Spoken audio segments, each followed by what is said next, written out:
मैं उपमा सिंह, आप देख रहे हैं नवभारत टाइम्स ऑनलाइन। और जेल जो है वो एक ऐसी जगह है जहाँ से कोई किसी तरह का वास्ता रखना पसंद नहीं करता है, लेकिन नेटफ्लिक्स पर आई है एक सीरीज़ ब्लैक वारंट, जो जेल की जो सबसे बड़ी जेल है एशिया की, तिहाड़, उसे लेकर के इतनी खूबसूरती से वो दिखाया गया है, इतने रियलिस्टिक तरीके से इस कहानी को पिरोया गया है कि आप उसमें डूबते चले जाते हैं। और इसका श्रेय जाता है इसके मेकर्स विक्रमादित्य मोटवानी और सत्यांशु सिंह को, और इसके जो बेहतरीन कलाकार हैं, मैं वहाँ से शुरू करती हूँ, सिद्धांत गुप्ता, अनुराग ठाकुर, जहान कपूर, राहुल भट्ट और परमवीर सिंह चीमा, आप सबका स्वागत है। एंड सबसे पहले तो बधाइयाँ, एक बहुत ही खूबसूरत सीरीज से आप लोगों ने इस साल का आगाज़ किया है।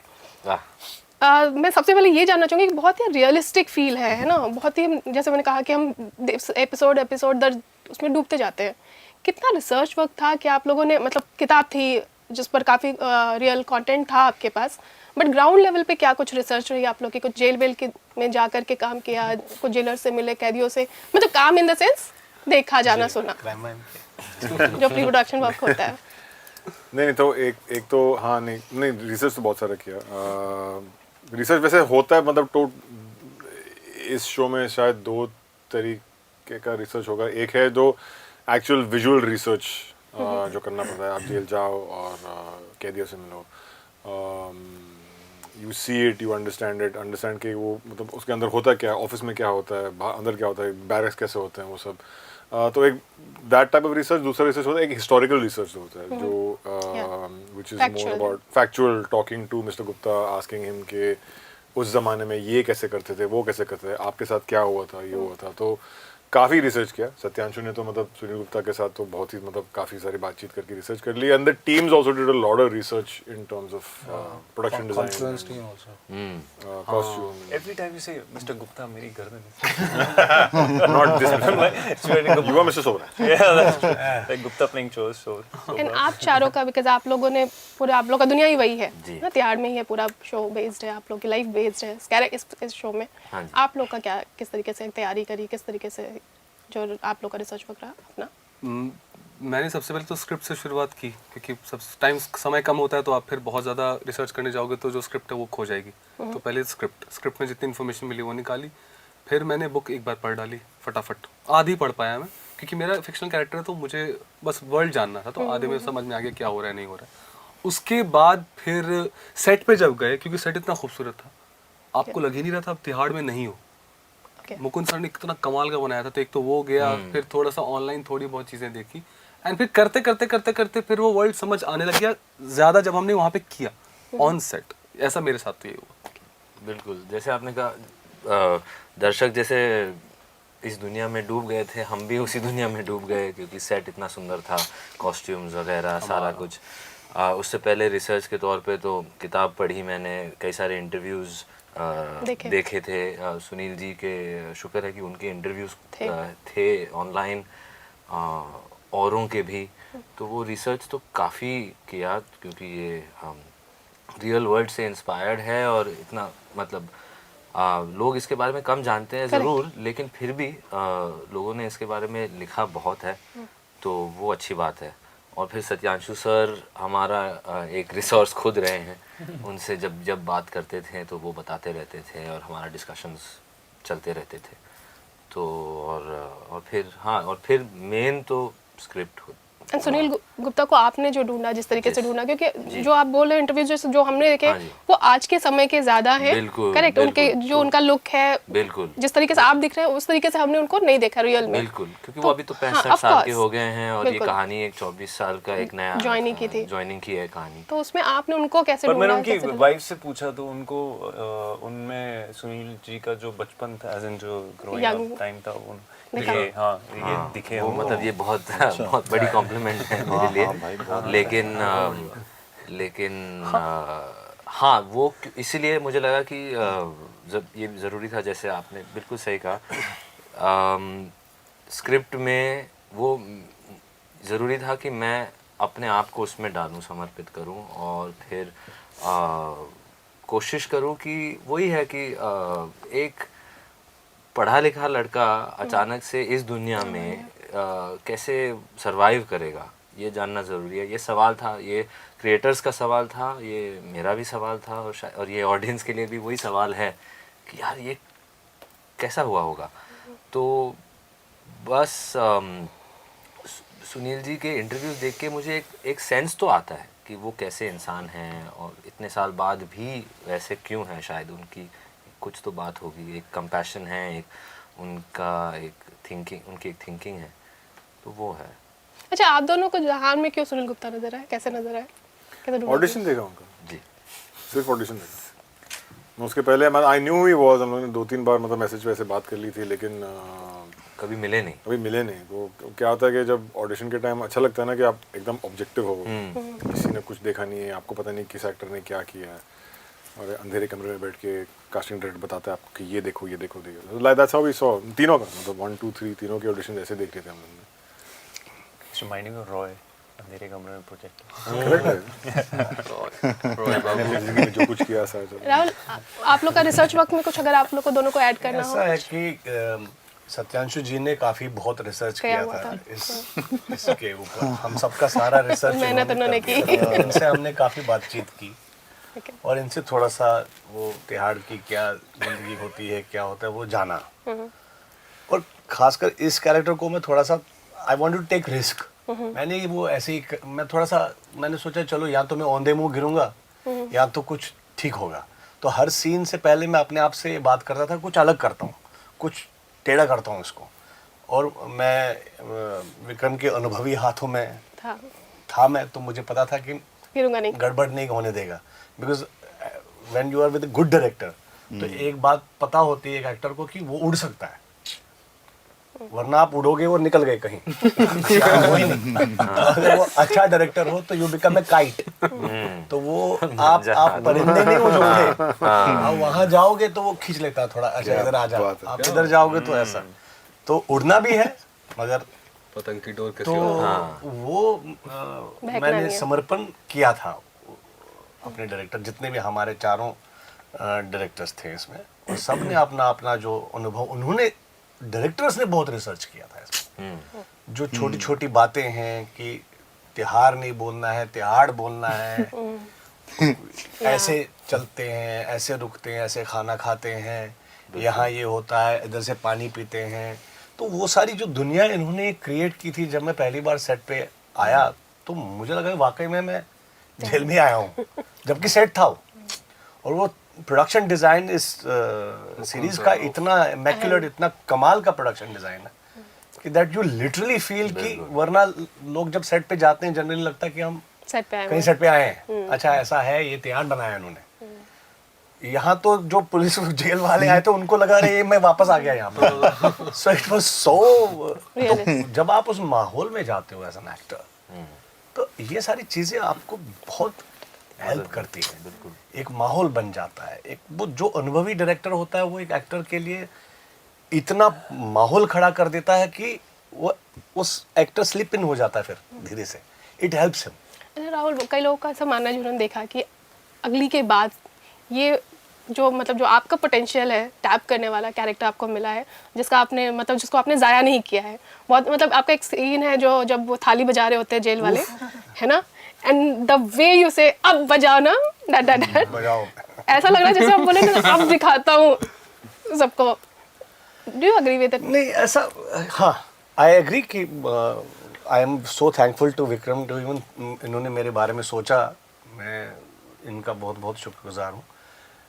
मुझे लगा, जैसे मैंने आपको पहले भी कहा कि मुझे लगा जैसे वो सिंपल सीन है कि भाई मेरे को वो सब करने की जरूरत, मगर मैं हमेशा ये सोचता था इस सीरीज में कि मैं कुछ टेढ़ा करूँ, इसको इस सीन को थोड़ा फ्लिप करूँ, मतलब इसको let me turn it on its head. तो वो तभी हो पाता है जब आपके डायरेक्टर बहुत अनुभवी हो। नहीं, ये तो आपने मतलब आई मीन कि इज इट फ्रस्ट्रेटिंग कि आप जितना जो आपका पोटेंशियल है, जैसे अगली कब आई थी उसके बाद आपको एक कितना ज़बरदस्त रोल मिला जहाँ आपने दिखाया कि जो आप हैं, जो आप जितना काबिल हैं, तो उस तरह के कैरेक्टर्स नहीं मिलना, बीच में आपने ब्रेक भी लिया था इसी वजह से, वो कितना फ्रस्ट्रेटिंग। मैं बड़े मजे कर रहा था कुछ frustrating. I don't get frustrated, why should I get frustrated? I can do lot of work if I want to do. मैं खुद नहीं करता हूँ काम। और दूसरी बात ये है कि क्योंकि मेरे में अंदर एक चुल है कि अच्छे डायरेक्टरों के साथ काम करना है, अब है ही इतने ज्यादा, आपको पता ही है कितने हैं, तो अब वो भी अपनी जिंदगी में बिजी है सारे। ये तो नहीं है कि मेरे लिए रुके हुए हैं कि आपके साथ दूसरी पिक्चर करनी। अभी वो अनुराग गया 3-4 फिल्में करेगा, फिर उसको याद आएगी मेरी, आएगा मेरे पास। विक्रम जाएगा, अभी मैं जाने नहीं दूंगा उसको, मैंने उसको बोला। बट फिर भी you know they have their own scripts थे, और जब भी इनको लगता है कि फिर 10 साल वेट कर रहा हूँ, ऐसा कुछ नहीं है। बट ऐसा है कि when ever I do I should also enjoy working. और अब मैंने डिसाइड कर लिया थोड़ा सा कि नहीं, अब थोड़ा काम करना चाहिए, Okay. तो मैं करूँगा। जो ये कह नहीं रहे हैं कि कैनेडी करके एक बहुत ही सुंदर पिक्चर बनाई है, अभी तक रिलीज हुई नहीं है। वहाँ भी आएंगे हम।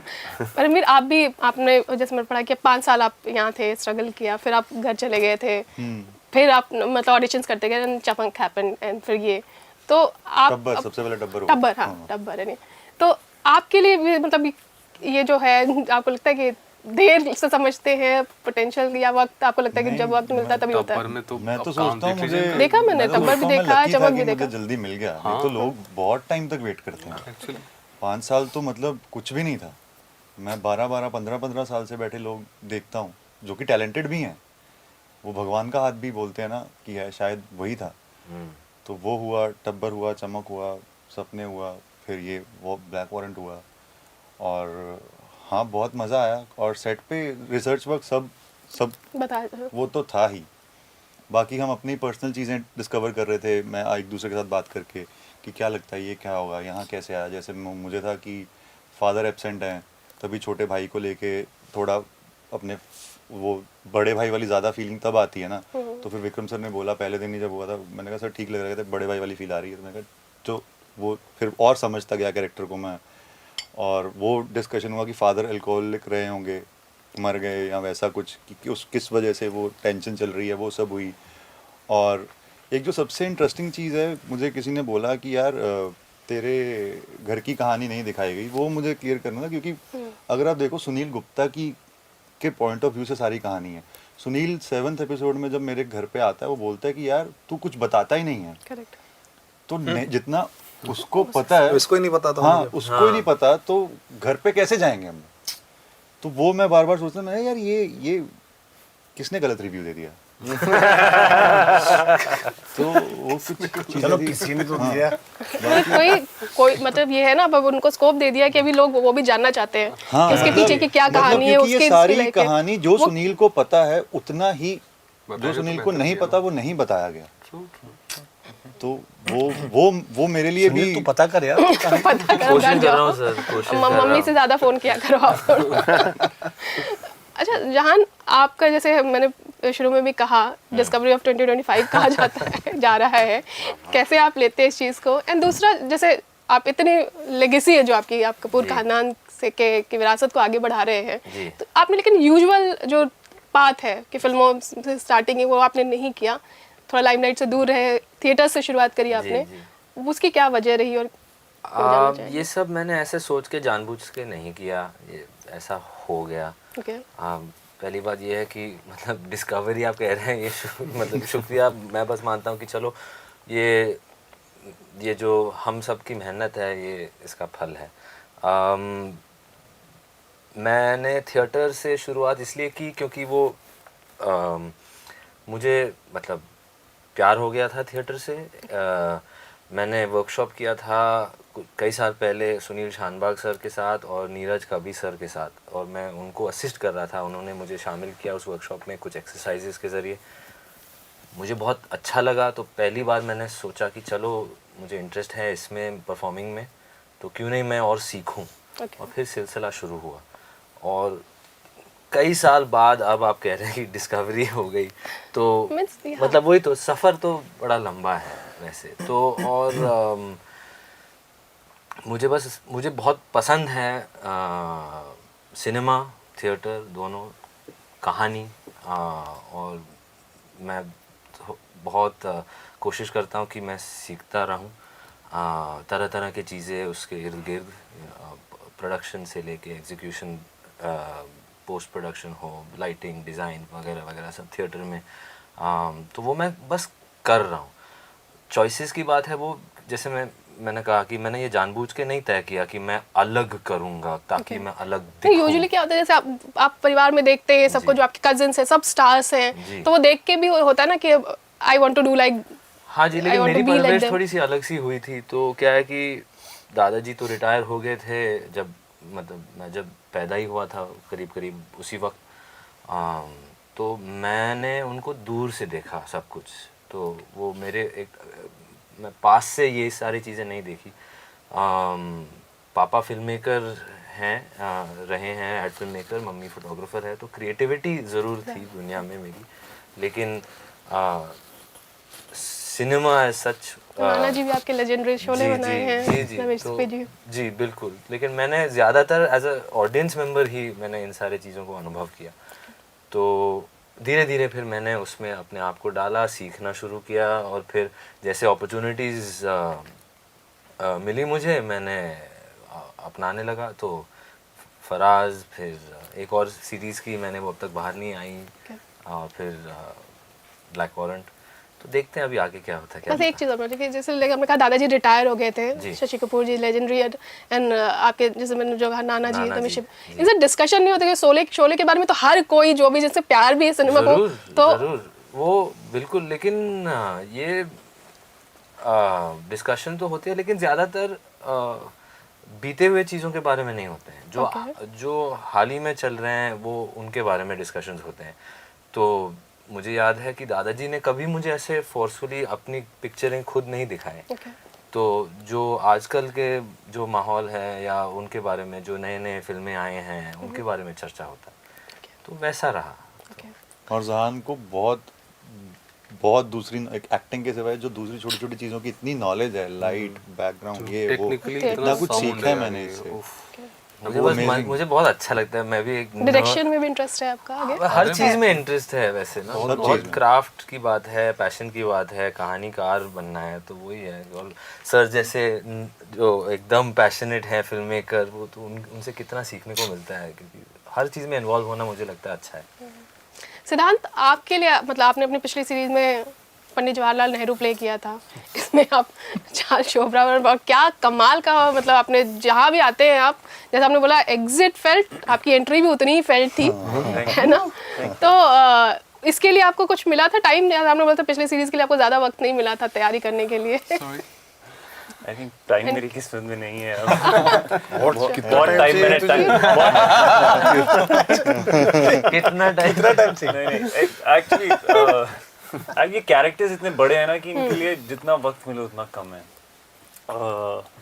पर बस आ गया कैरेक्टर, इनका कॉल आया, कैरेक्टर इन्होंने देख लिया मुझ में वो, और मैंने बस दर्शा दिया और वो हो गया, और बस अब आपके सामने है। दूसरे और कुछ देखे थे आपने, मतलब कुछ, क्योंकि और भी एक्टर्स ने, रणदीप हुडा ने भी प्ले किया है चार्ल्स को, नहीं मतलब एक्चुअली जब चार्ल्स के खुद के वीडियो हैं वीडियोस जिनको मैं प्ले कर रहा हूँ, तो आई थिंक किसी और को देखने की ज़रूरत नहीं पड़ी।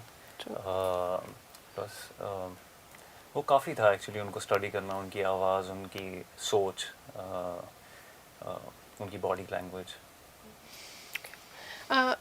विक्रम, जैसे आपने कैनेडी का जिक्र किया, जो काफ़ी टाइम से हम सब इंतज़ार करें कब आएगी, एंड अनुराग ने भी काफ़ी चीज़ें बोली भी कि वो मतलब कभी रिस्क लोग नहीं ले रहे हैं ज़्यादा, इवन OTT में भी उस तरह के एक्सपेरिमेंट्स नहीं हो रहे हैं। आप कितना इस चीज़ से सहमत हैं? और आप सबसे मैं जानना चाहूँगी कि आपको लगता है कि इंडस्ट्री में कौन सी ऐसी चीज़ें जो आपको लगता है कि ये और बेहतर हो सकती है, इस पर हमें थोड़ा काम करने की ज़रूरत है? ओके, सॉरी क्या सवाल है आपका? मेरा सवाल था आप लोग सबसे ये है कि इंडस्ट्री में आपको लगता है कि ये एक और चीज़ बेहतर होने की गुंजाइश है, ये चीज़ और होती तो हमारी इंडस्ट्री और बेटर प्लेस हो सकती है? एंड विक्रम, आपने तो मेरे हिसाब से देखो, वी ऑल अंडरस्टैंड कि थिएट्रिकल में मतलब द सिंगल स्क्रीन फिल्म और the blockbuster film is the cornerstone of our industry, ये सब मानते हैं and we have no problem in that. लेकिन क्या है, जो 15 साल पहले या 20 साल पहले जो एक नई वेव आई थी फिल्मों की, जिसका मैं भी एक हिस्सा हो चुका हूँ, अनुराग भी हिस्सा हो चुका है, दिबाकर जो है, हम सब एक हिस्सा हो चुके हैं, जहाँ पे हम सब ने जब जन्म लिया तब क्या है, मल्टीप्लेक्स में एक मौका मिलता था छोटी पिक्चरों को थोड़ा एक सांस लेने की, कि आप आ जाओ वहाँ पे, आपकी पिक्चर चलेगी 3 हफ्ते के लिए, 4 हफ्ते के लिए, लोग देख लेंगे, एक चर्चा करेंगे, बातचीत करेंगे पिक्चर के बारे में। आगे जाके तो सबको डिजिटल पे देखना ही है, या तो पायरेसी पे या तो स्ट्रीमिंग पे। वो क्या है कि मुझे लग रहा है कि वो आज हो नहीं रहा है थिएट्रिकल में। तो बहुत सारे नए डायरेक्टर को मौका नहीं मिल रहा है कि वो अपना कुछ पिक्चर बनाए, दिखाएं, ऑडियंस को दिखा दे, ऑडियंस जाके देख ले। एक चॉइस जो होता है ऑडियंस का एक थिएटर में जाके पिक्चर देखने की, that choice is slowly being taken away from our audience. मुझे ये लग रहा है, I feel that streaming and theatrical और सब कुछ मिला के ठीक है, there is a lot you can do in streaming. आप ब्लैक वॉरेंट जैसे क्राइम सीरीज बना सकते हो, प्रिजन ड्रामा बना सकते हो, आप कॉमेडी बना सकते हो, आप कुछ भी बना सकते हो। आप 20 मिनट के एपिसोड बनाओ, आप 1 घंटे के एपिसोड बनाओ, सब कुछ अलाउड है और लोग देख रहे हैं। सिनेमा में हाँ है कि जब आपको कुछ एक्साइटिंग लगे तो आप जाके देखोगे थिएटर के अंदर। लेकिन वो पिक्चरें कहाँ हैं जो ऐसा नहीं है ना, हम एक we are a very diverse nation. Correct. तो why is our cinema not diverse? Why is our cinema in the theatres not a situation के मैं भी जाऊँ, ये भी जाए, ये भी जाए। हम लोग को 3 अलग अलग पिक्चरें देखनी है, लेकिन हम लोग जाके एक ही पिक्चर क्यों देख रहे हैं? And for me that's my only complaint कि कहीं ना कहीं एक डाइवर्सिटी इन सिनेमा चाहिए थोड़ा बहुत। आप लोगों के मुझे लगता है हम बड़े स्टार्स के साथ बुरी फिल्में बनाते हैं, पता नहीं क्यों। जितने भी हम बड़े स्टार्स के साथ, उनके साथ हम क्यों मिलके वही ट्रैश बनाते हैं? I really can't understand that. हम बार बार वही कहानियाँ, बार बार वही चीज़ें बनाते हैं। ऐसा नहीं, कुछ फिल्में अच्छी बनी थी बड़े स्टार्स में, और फिर वही बनाते हैं हम लोग। और जो नया एक्टर होता है या कोई कमाल का एक्टर होता है, उसको बोलते हैं रिकवरी नहीं है, क्योंकि आप क्या करेंगे, वो बिकेगा नहीं, वो ये नहीं करेगा। हमारे में एक्चुअली हमारे अंदर वो है नहीं गुदा, जिसको कहते हैं कि जो हम, वो ये सच्चाई है, इसको तो मानना पड़ेगा।